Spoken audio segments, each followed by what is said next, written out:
माननीय मुख्यमंत्री जी से निवेदन करूंगा कृपया हमें आशीर्वाद दें और हमें आपके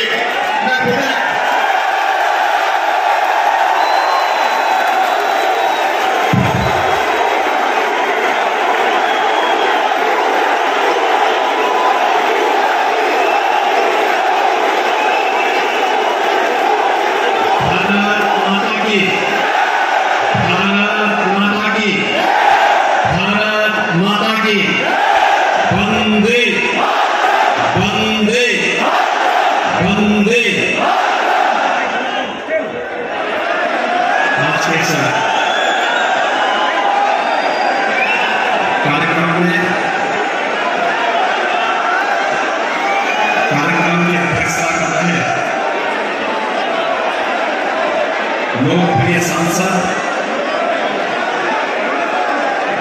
माननीय श्री सुरेंद्र नागर जी, माननीय सांसद और पूर्व केंद्रीय मंत्री डॉक्टर महेश शर्मा जी, उत्तर प्रदेश सरकार में मेरे सहयोगी मंत्री श्री अशोक कटारिया जी, माननीय विधायक श्री पंकज सिंह जी, श्री तेजपाल नागर जी, श्री धीरेन्द्र सिंह जी,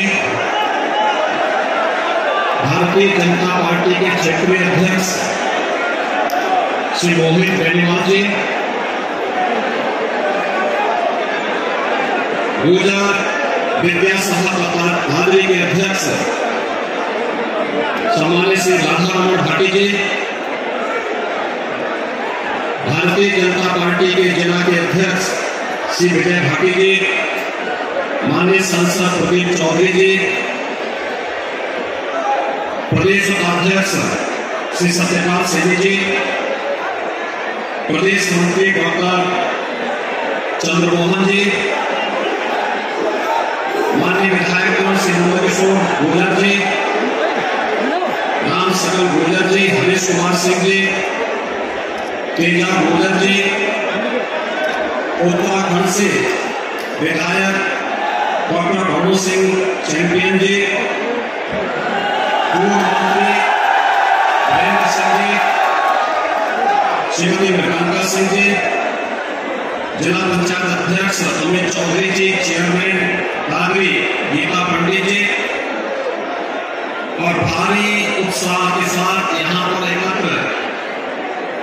भादरी क्षेत्र से और प्रदेश और आसपास के क्षेत्रों से उपस्थित भाइयों बहनों, मौसम की विपरीत परिस्थितियों के बावजूद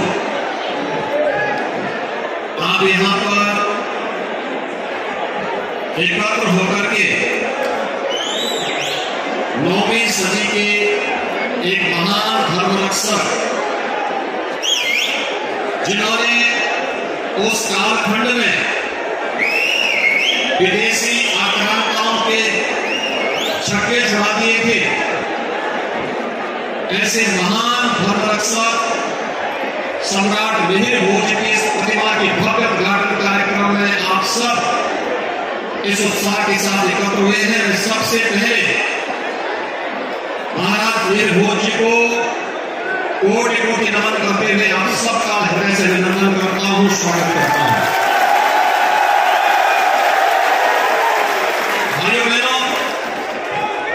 कहते हैं ना कि जो कौम अपने इतिहास और परंपरा को विस्मृत कर देती है, वो अपने भूगोल की भी रक्षा नहीं कर पाती है। और यही कुछ हमारे साथ भी हुआ है। यह देश बल, बुद्धि, विद्या और पराक्रम में कभी किसी से कम नहीं था, किसी कालखंड में कम नहीं था, लेकिन क्यों काबू होता गया? मुझे ऐसे तमाम महापुरुषों की जानकारी है और आपको गौरव की अनुभूति होनी चाहिए कि उदयपुर के राजकुमार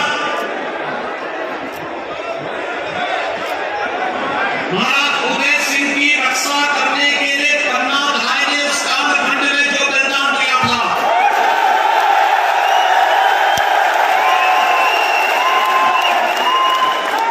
क्या वह बलिदान किसी व्यक्ति विशेष का था क्या? हर मां के लिए, हर पिता के लिए अपना पुत्र सबसे प्यारा होता है, लेकिन राजकुमार की रक्षा करनी है, इसके लिए अपने पुत्र को वहां पर रख करके और राजकुमार को सुरक्षित स्थान पर पहुंचा करके जो महान त्याग और बलिदान की परंपरा रखी है, आपको गौरव की अनुभूति करनी चाहिए कि उस महान परंपरा के आप वारिस हैं और उस महान परंपरा के साथ जुड़ करके केवल मुगल समाज को नहीं, पूरे भारतीय समाज को गौरव की अनुभूति करनी चाहिए। कौन ऐसा भारतीय होगा जो पन्ना भाई के बलिदान पर और उनके त्याग पर गौरव की अनुभूति नहीं कर सकता? हर व्यक्ति करता है और हमें गौरव की अनुभूति होनी चाहिए। उस महान परंपरा के साथ हम जुड़े हुए हैं और उस महान परंपरा ने जब भी आवश्यकता पड़ी, कौन सा ऐसा कालखंड रहा जब आगे बढ़ करके अपना योगदान न दिया हो? मैं मेरठ में गया था, देश की आजादी के उस अभियान के दौरान 1857 एक महत्वपूर्ण तिथि है जो देश के प्रथम स्वातंत्र समर की तिथि के रूप में जानी जाती है। और जब हम लोग मेरठ की चर्चा करते हैं तो भाइयों बहनों, कौन नहीं जानता है कि महान वीर योद्धा उस समय धन सिंह कोतवाल की शहादत को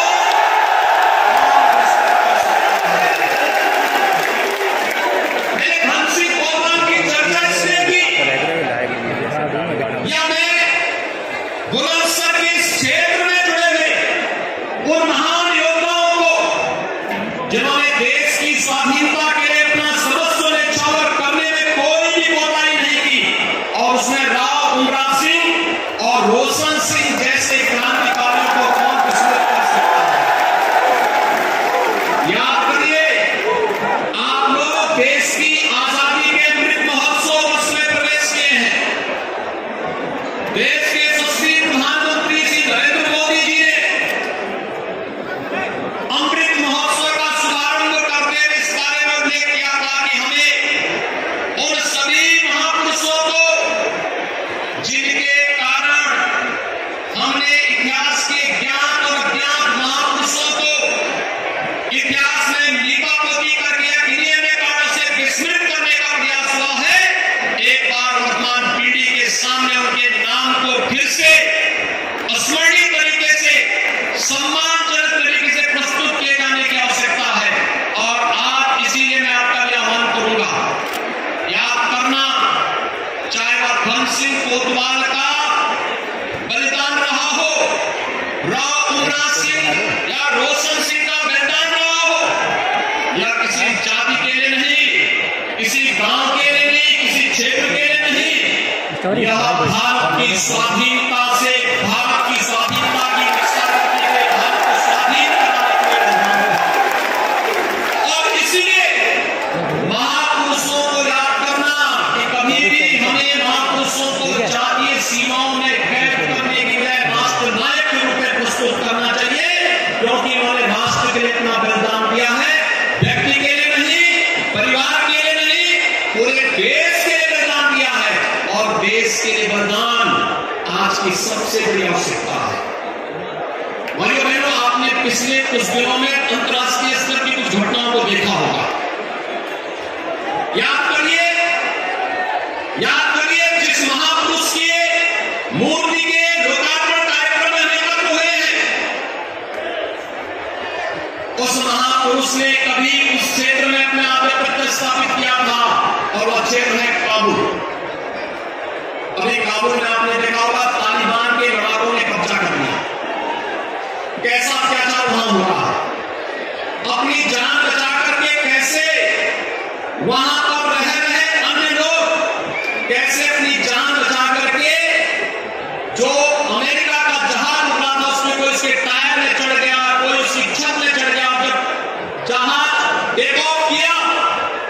आपने देखा होगा कैसे लोग गिर रहे थे, क्या स्थिति हो रही थी। ये अराजकता पैदा करने वाले तत्व हम सबको फिर से उसी स्थिति को धकेलने का प्रयास करना चाहते हैं जहां पर जिन कारणों से देश के अंदर हमारे सामने गुलामी की स्थिति पैदा हुई थी। यह देश गुलाम क्यों हुआ? गुलामी का कारण एक ही था, क्योंकि हम बटे थे जाति के नाम पर, क्षेत्र के आधार पर, भाषा के आधार पर और तमाम अन्य बातों के आधार पर विभाजन के कारण मुट्ठी भर आक्रांता आता था और मुट्ठी भर आक्रांता आकर के वह यहाँ की धर्म, यहाँ की संस्कृति, यहाँ की परंपरा को रोकता हुआ, यहाँ पर प्राधीन करता हुआ, बहन बेटियों की इज्जत के साथ खिलवाड़ करता हुआ यहाँ पर शासन करता था और हम सब मौन बने रहते थे। देश अनगिनत बलिदानों के फलस्वरूप आजाद हुआ और आजादी की इस कीमत को अमृत महोत्सव वर्ष के अवसर पर हम सबको एक बार फिर से स्मरणीय बनाना होगा और इस सभी महापुरुषों के प्रति सम्मान का भाव व्यक्त करने के लिए आगे आना होगा, जिन महापुरुषों ने अपने कालखंड में कुछ अनेक उदाहरण प्रस्तुत किए। मुझे याद है महाराज वीर भोज का 9वीं शताब्दी का शासन, जब इतिहास के पन्नों में हम पढ़ते हैं, कई यानी उसके उपरांत लगभग 150 वर्षों तक कोई विदेशी आक्रांता भारत पर हमला करने की जरूरत महसूस नहीं किया। याद करिए, उसके बाद मोहम्मद गजनवी का ही हमला होता है, जो भारत के मंदिरों को, भारत के धर्मस्थलों को रोकते हुए, तोड़ते हुए, यहाँ की बहन बेटियों को गजनी की बाजार में 2-2 दिनार में बेचता हुआ बेशर्मी के साथ भारत को अपमानित करता हुआ दिखाई देता है। क्या हमने कभी इतिहास के इन काले क्षणों से भी कुछ सबक सीखा? क्या कि महाराज वीर भोज ने हमें सुरक्षा का जो कवच दिया, कवच क्यों टूटा? कैसे विदेशी आक्रांता आकर के फिर से भारत की धर्म संस्कृति को रोकते हुए, हम सब जानते हैं राजा वीर भोज ये शिव भक्त थे और गजनवी ने पहला हमला कहां किया था? महान शैव स्थल 12 ज्योतिर्लिंगों में पूज्य सोमनाथ के मंदिर पर। याद करिए, दूसरा महापुरुष में देखता हूं, आप पूर्वी उत्तर प्रदेश में कभी गए होंगे, महाराज सुहेलदेव का नाम आपने सुना होगा। मोहम्मद गजनवी के बाद उनके उसके भांजे सालार मसूद के आक्रांत से भारत को मुक्त कराने वाला कोई महापुरुष था और उस समय का पराक्रमी महापुरुष था। 11वीं सदी में, यानी 9 सदी के बाद 11वीं सदी, 2 सदी हो गए थे, 2 सदी के बाद कोई महापुरुष आया था। वो महापुरुष था महाराज सुहेलदेव, जिन्होंने विदेशी आक्रांताओं को रोकते हुए पूरी तरह भारत को आक्रांताओं से मुक्त किया। लेकिन भाइयों बहनों, इन महापुरुषों के इस त्याग और बलिदान को भारत लंबे समय तक आगे नहीं बढ़ा पाया। उनके योगदान को लंबे समय तक आगे नहीं बढ़ा पाया, क्योंकि हमारे यहाँ फिर वही विकृति एक बार फिर से सिर चढ़ करके बोलती हुई दिखाई दी, जिस विकृति के कारण इस देश के अंदर विदेशी आक्रांता आते थे। आप कभी इतिहास पढ़िए, पानीपत की युद्ध के बारे में देखिए, वहां क्या स्थिति है। आक्रांता भारतीय सेना को देखकर भयभीत थे, लेकिन जब वे भारत के अंदर नजर डालते हैं और जब सेनाएं आमने सामने राज्य को अपने शिविर में रखते थे, और उन्हें लगता था कि नहीं, भारतीय सेना बड़ी होने के बावजूद भी जाति के आधार पर, क्षेत्र के आधार पर, भाषा के आधार पर बटी हुई है, इनमें समन्वय का भाव है, और फिर इसी का लाभ उठा करके विदेशी आक्रांता आकर के यहाँ पर उस प्रकार की स्थिति पैदा करने का प्रयास करते थे। और उसका किस प्रकार से दुरुपयोग हुआ, बात के कालखंड में किसी से छुपा हुआ नहीं है। ये पश्चिमी उत्तर प्रदेश से ज्यादा पीड़ा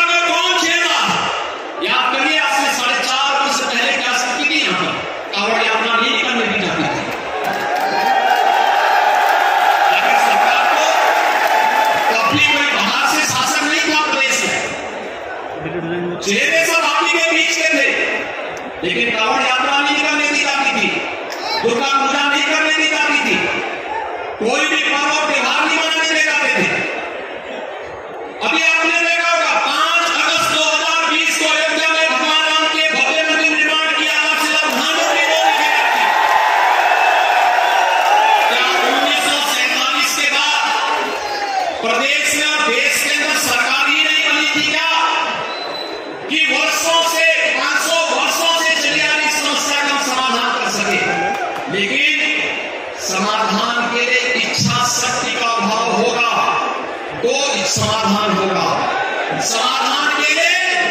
भाइयों बहनों हमें याद रखना होगा, समाधान के लिए उस प्रकार का दृढ़ निश्चयी व्यक्तित्व भी होना चाहिए और यह भी तय करना होगा कि अगर भारत की अस्मिता से और जनमानस की आस्था से जुड़ा हुआ कोई मानदंड होगा,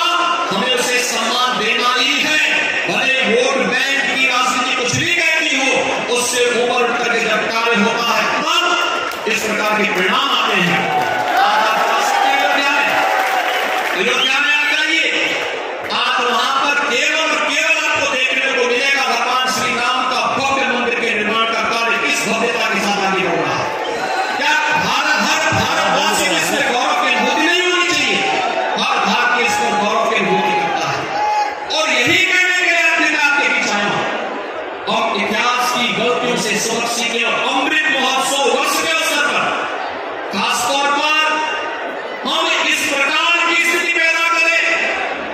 कि फिर से आजादी पर किसी प्रकार का गणा लगाने का दुस्साहस कोई न करने का है।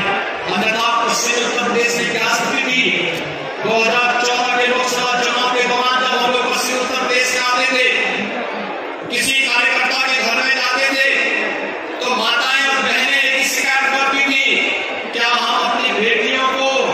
अपनी बहनों को स्कूल भेज पाएंगे? क्या सुरक्षा का वातावरण हो पाएगा?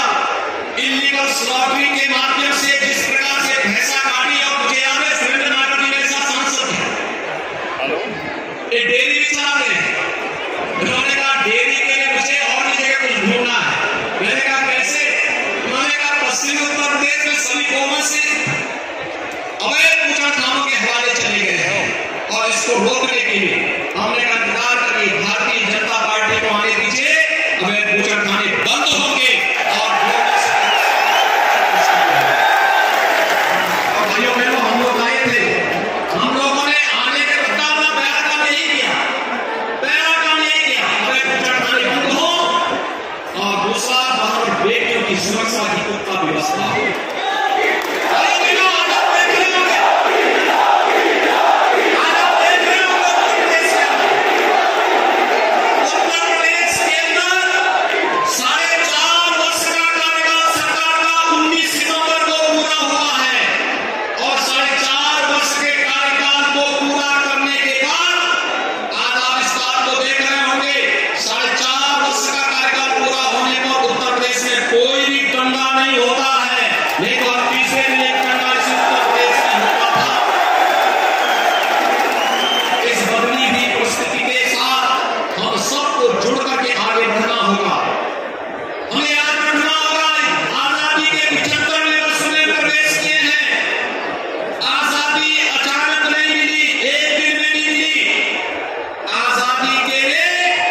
इस देश की स्वाधीनता के लिए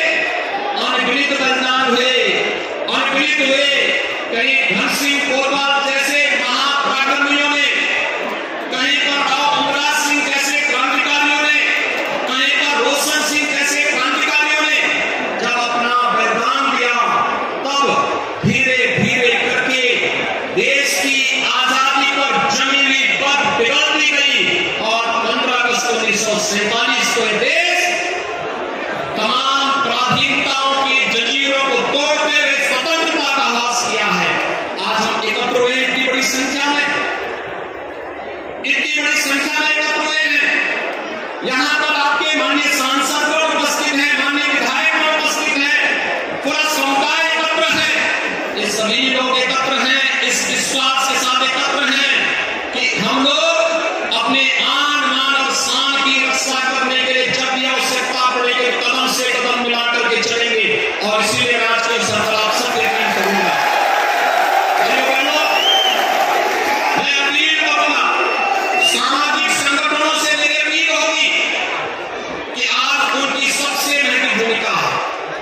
सामाजिक संगठन समाज के अंदर अगर किसी कालखंड में किन्हीं परिस्थितियों के कारण कोई विकृति पैदा हुई है, उस विकृति के लिए एक व्यापक जन जागरण अभियान चलाए। अपने अपने समुदाय के गरीब बच्चों को आगे अच्छी पढ़ाई की जा सके, उच्च शिक्षा में हमें उन्हें आगे बढ़ा करके प्रतियोगी परीक्षाओं के साथ साथ जीवन के प्रत्येक क्षेत्र में आगे बढ़ा सके, इसके लिए उन्हें तैयार करना होगा। ये सरकार के साथ साथ अलग अलग समुदाय धर्मांध संस्थाओं को इसके आगे आना होगा। और भाइयों बहनों, दूसरा, हम सबको एक बात ध्यान रखना होगा, हमारी जाति अलग हो सकती है, मत और उपासना भी अलग अलग हो सकती है, लेकिन हमें उत्तर से दक्षिण, पूरब से पश्चिम एक भारत श्रेष्ठ भारत की परिकल्पना को साकार करने के लिए हमें एक ही धर्म के साथ अपने आप को जोड़ना होगा। वह धर्म है राष्ट्र धर्म। अगर राष्ट्र धर्म पर कहीं आंच आई तो कोई भी सुरक्षित नहीं होगा, कोई उपासना भी सुरक्षित नहीं होगी, कोई जाति, कोई मत, कोई मजहब, कोई व्यक्ति, कोई सुरक्षित नहीं होगा। अगर हमें गलत फहमी में रहते हैं कि देश की सुरक्षा में भले ही खतरा आ जाए, हम सुरक्षित हो जाएंगे, ये हमारी गलत फहमी होगी। हमें याद करना होगा एक ही धर्म, और वह है राष्ट्र धर्म। और राष्ट्र धर्म के लिए हम सबको अपने आप को आगे बढ़ाना होगा। यही सम्राट मिहिर भोज ने, यही पन्ना धाय ने, यही राव बड़ा सिंह ने, यही भूषण सिंह ने और यही धन सिंह कोतवाल का यही संदेश आप सबके लिए है। मैं विद्यालय प्रबंध समिति को इस महान कार्य के लिए हृदय से अभिनंदन करता हूँ, उन्हें इसके लिए बधाई देता हूँ, शुभकामनाएं देता हूँ और आप सबका आह्वान करूंगा, आज हम सब समय के अनुरूप अपने आप को तैयार करें, आगे बढ़ने के लिए तैयार करें। भारत एक बार फिर से दुनिया के एक महाशक्ति के रूप में प्रधानमंत्री मोदी जी के नेतृत्व में आगे बढ़े।